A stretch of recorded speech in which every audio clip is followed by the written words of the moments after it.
வணக்கம். நீங்க பகிர்ந்த காணொளியை வச்சு வரப்போற நாட்களுக்கு ஒரு விரிவான வானிலை ஆய்வின் அமைப்பை பார்க்க போறோம். அதாவது நவம்பர் 21லிருந்து 29 வரைக்கும் தமிழ்நாட்டுல ஒரு பெரிய மழை நிகழ்வு வரப்போகுதுங்கிறது தான் இதோட மையச் செய்தி. ஆனா இது ஒரு சாதாரண வானிலை அறிக்கை மாதிரி இல்ல. வரப்போற நாட்கள்ல என்ன நடக்கப் போகுது, எந்த பகுதிகள் அதிக கவனமா இருக்கணும்னு ஆழமா அலசலாம் வாங்க. ஆமாங்க. இந்த ஆய்வை நவம்பர் 19, 2025 நிலவரப்படி கொடுத்திருக்காங்க.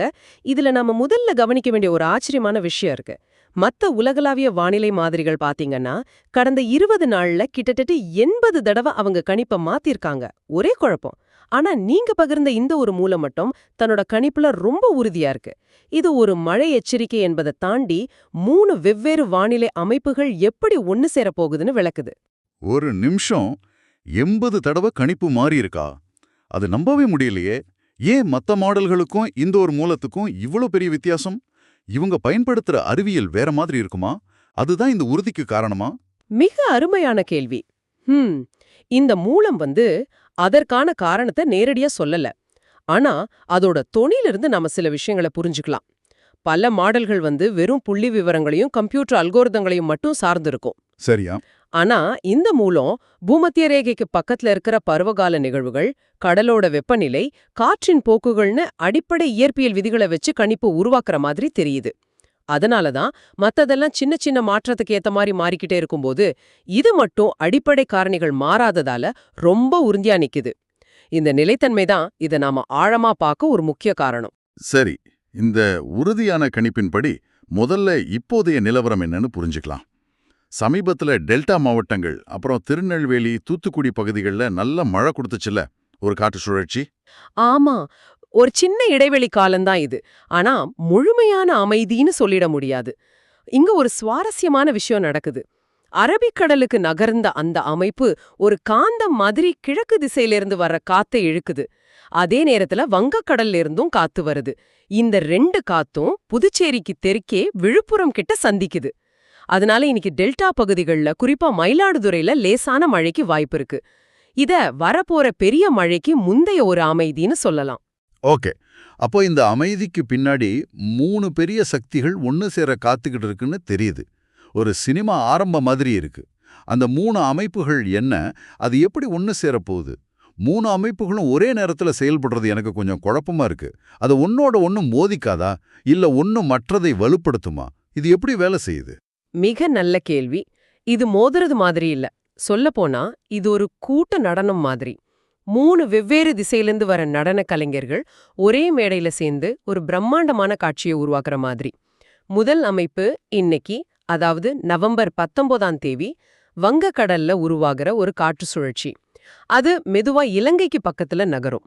இரண்டாவது நவம்பர் 22ஆம் தேதி தெற்கு அந்தமான் பகுதியில ஒரு காற்றழுத்த தாழ்வு பகுதி உருவாகும். மூன்றாவது ஏற்கனவே அரபிக்கடல்ல லட்சத்தீவு கிட்ட காத்துக்கிருக்கிற ஒரு அமைப்பு.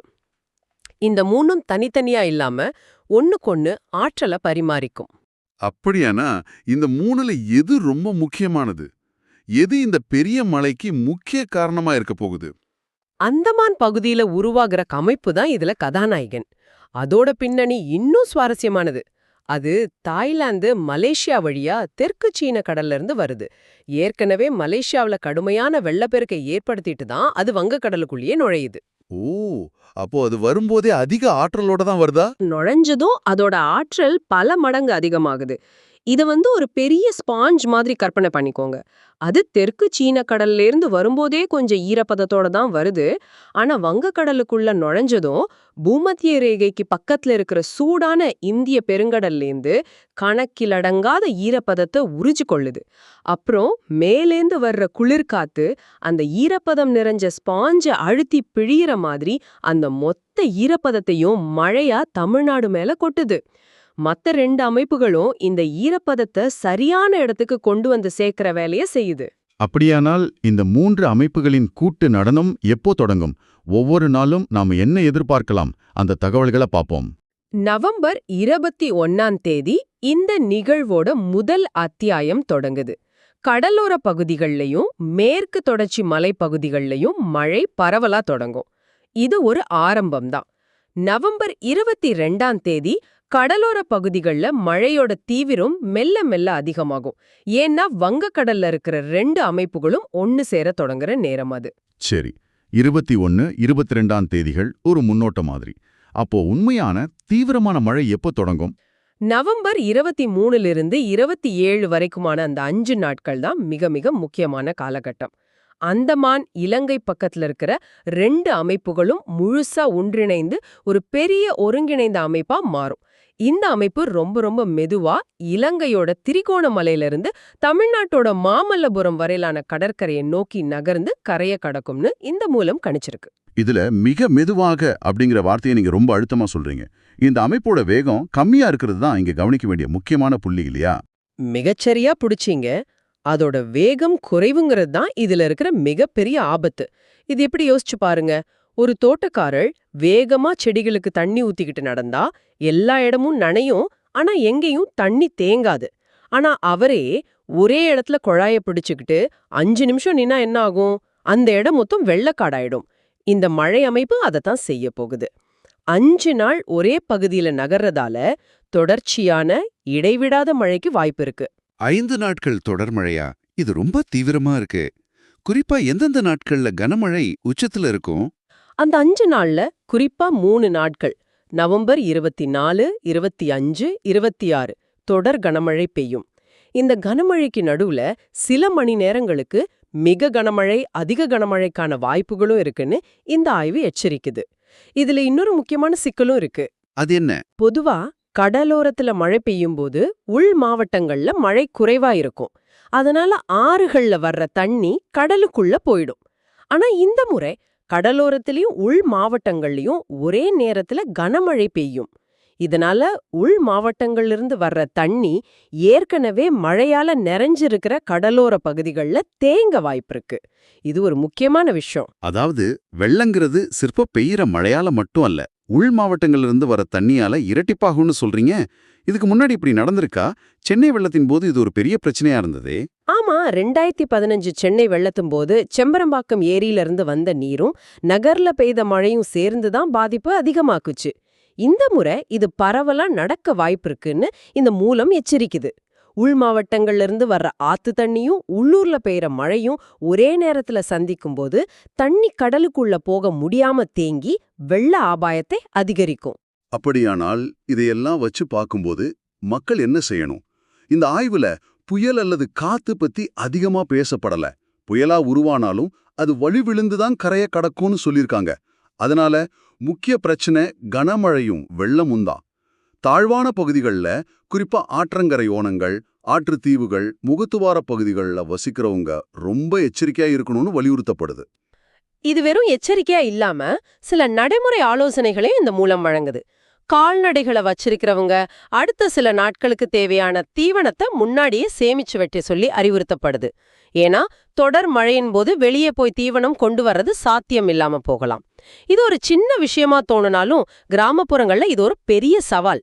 ஆமா, போன வருஷம் பெரம்பலூர், அரியலூர் மாவட்டங்கள்ல ஏற்பட்ட வெள்ள பாதிப்புகளையும் தீயணைப்பு படையினர் வந்து மக்களை மீட்டதையும் இந்த ஆய்வு ஒரு உதாரணமா குறிப்பிடுது. அது மாதிரி இக்கட்டான சூழ்நிலைகளை தவிர்க்க மக்கள் தாங்களாகவே முன்னெச்சரிக்கையா பாதுகாப்பான இடங்களுக்கு போகணும்னு வலியுறுத்துது. அதிகாரிகளோட அறிவிப்புக்காக காத்திருக்க வேண்டாம்ங்கிறது இதோட உள்ளர்த்தம். இதுல 2 முக்கியமான ஆலோசனைகள் கொடுக்கப்பட்டிருக்கு. 1, தண்ணி தங்கு தடையின்றி வடிறதுக்கான வடிகால் வாய்க்கால்களை சரி செய்யணும். இது நாம ஒவ்வொரு மழைக்காலத்திலயும் கேட்கறது தான்.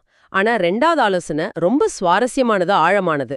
மழை வரும்னு எதிர்பார்த்து ஏரிகள்லயோ வயல்கள்லயோ இருக்கிற தண்ணிய முன்னாடியே வெளியேற்றிட வேண்டான்னு எச்சரிக்குது.